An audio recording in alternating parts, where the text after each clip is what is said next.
Google is replacing an outdated tool for classifying skin tones with one that's more inclusive. It's called the Monk Skin Tone Scale. But what exactly is it?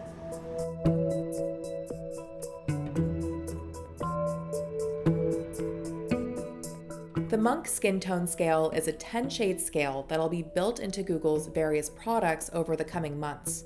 The goal is to help the company better judge and present a range of skin tones.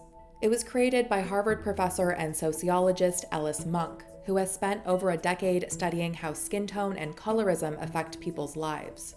He developed this scale based on his years of research. The main aim there is to have a scale that will be able to reliably classify the different skin tones of people in society. A few years ago, a member of Google's responsible AI team reached out to Monk after learning about his research on colorism.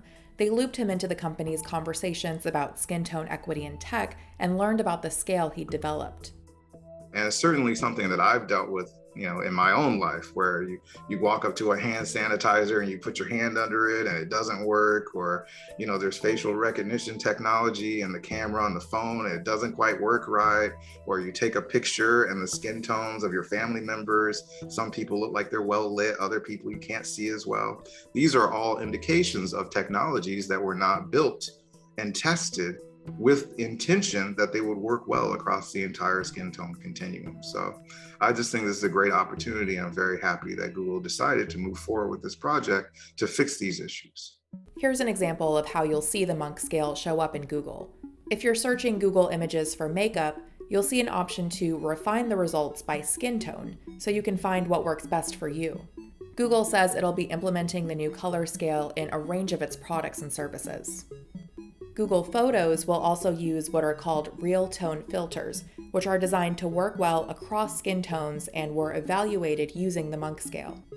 Until now, the industry standard for categorizing skin tone has been the Fitzpatrick Scale, a 6-step scale created in 1975 by Harvard dermatologist Thomas Fitzpatrick. The scale was really developed around thinking through, if we're using UV rays as a way of treating things like psoriasis and eczema, how much in terms of a dosage should we use? How do people tan? How do they react? So it really wasn't used, the use case for that scale was not really about the classification of different skin tone. The Monk scale would do a better job of representing the vast range of skin tones that exist. It has just enough points to be inclusive without being overwhelming. It's not reflective of the full diversity. For example, makeup scales often have dozens of different colors, but it's a small enough number that you can use it in practice, in the real world, if you're a researcher or if you're perhaps somebody at a tech company who's trying to train an AI system, an artificial intelligence system. So it's got more representation in the previous system, not the full range, but it's still much more useful.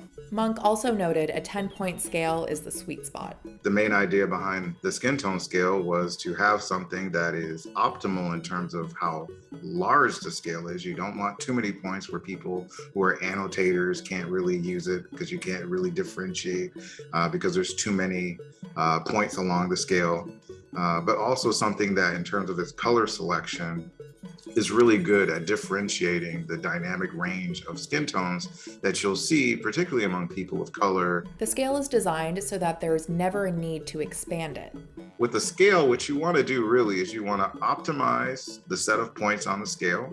You want to make sure that your color selection is solid. You want to test it and validate it, and we're doing more to validate outside of the US. So we've done a lot of that validation research in the US. We're going to be doing that in India, Brazil, other countries around the world, other regions. But once you have something that seems like it's representative and it works, a lot of the effort is really about implementing it. It's not so much about tweaking and changing it because it's a standard. Silicon Valley has often been criticized for primarily catering to the needs of white men and overlooking women and people of color. the reality is most of the people in Silicon Valley doing this tech work, it's not the most diverse representative of the United States or even the world population of people. So it's very easy to kind of just have your blinders on and make a product and test it on yourself. When it comes to artificial intelligence in particular, there is concern the technology can reflect biases in the data used to train it. In one of the biggest cautionary tales, Google's Photos app in 2015 labeled a picture of two Black people as gorillas. The label showed up in a feature that automatically categorizes photos like cars or beaches so they're easier to search. Google and other tech companies are working to prevent more of those embarrassing mistakes and to ensure their services cater to everyone. As part of its effort to make search more inclusive, Google will be developing a way for creators, brands, and publishers to label their web content with attributes like skin tone and hair color and texture. This will make it easier for search engines to understand what's in those images and surface them whenever relevant. Google will also openly release the Monk scale so anyone can use it for research and product development beyond Google. At this point, the tech industry, the Facebooks of the world, Microsoft, Apple, they can take the scale, run with it, use it in their products, and they're ready. They're good to go. It could take a while for other companies to switch over to more inclusive skin tone scales. But heightened awareness for diversity following movements like Black Lives Matter means this is an issue that's become more top of mind. I don't think it's an easy switch to embrace this in the AI world at large, but I think there's a need for it. They've done some credible research for it. There's a lot of impetus to move in this direction, so I don't think it will be a fast adoption, but I think they definitely could get some other people on board. That means this could be just the beginning of a wider shift to more inclusive technology. It's not every day that you're able to, make a change in technology and affect the products that really billions of people use every single day.